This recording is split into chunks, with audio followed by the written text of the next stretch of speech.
السلام علیکم ورحمت الله وبرکاته. زه هیله لرم چې ټول ښه خوشحاله به یاست.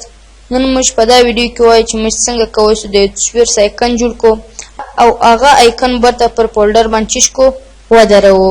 نو ډېر اسان دی ګران ورونو، دا ویډیو تر اخره پورې وګورئ، نور دوستان سره شیر کړئ او زموږ چینل که مې نه سبسکرایب کړی سبسکرایب یې کړئ، لایک یې کمنټ یې کړئ او سره سره د بیل آیکن باندې کلیک وکړئ چې زموږ نورې ښې ویډیو تر دوی پورې په اسانۍ سره در ورسیږي.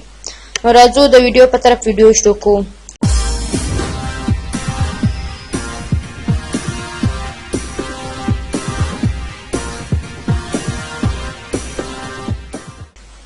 نو ګران ورونو، موږ په تېره ویډیو کې فارمیټ فیکټري ولوله او هغه فارمیټ فیکټري انسټالیشن او د هغه په ذریعه سره موږ څنګه کولی شو چې ویډیو چیش کو اډیو ته واړو یا 3GP ته واړو.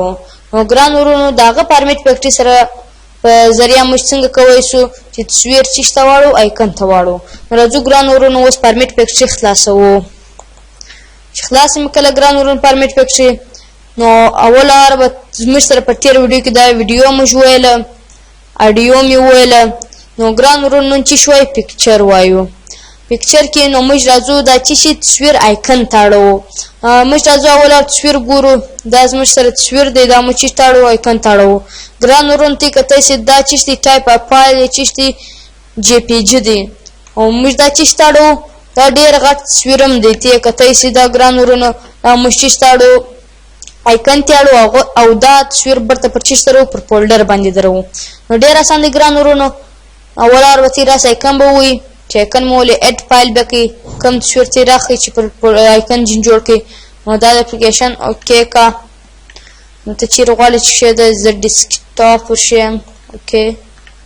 اوکې چې دی کوي دا دلته سټارټ و، دا دلته سټارټ کړي، دلته سټارټ کوم کمپیوټر سو ګران ورونو ته کتای شي دغه دی لازم سره چې سو ایکن جوړ سو. اوس راځو دا چې کو پر فولډر باندې برته په اسانه طریقه سره درو. نو راځو رائټ کلیک ور کو نیو فولډر جوړو، مچ شرکو آنلاین ټیکنیکل فولډر ته موږ دا نوم ورکړي. نو ګران ورونو پر دا فولډر باندې چې کو دا تصویر درو. نو راځو رائټ کلیک وکړئ، پراپرټیز، دا شیرینګ، سکیورټي، پریویس ورژن، د دې څخه به راتېرسي کسټمایز له به راسي.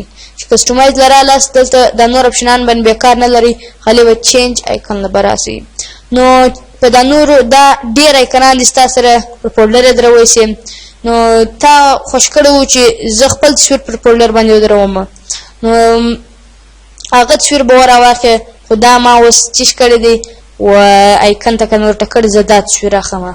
نو براوزوم یې چې براوز مې کوي، زه راځم چیشله هغه تصویر اخلم چې راوامیخسئ. اوکې به کې چې اوکې دی کې ګرانو ته کتای سي دا تصویر پر دا فولډر باندې دا تصویر شو په اسانۍ سره ودرېدی.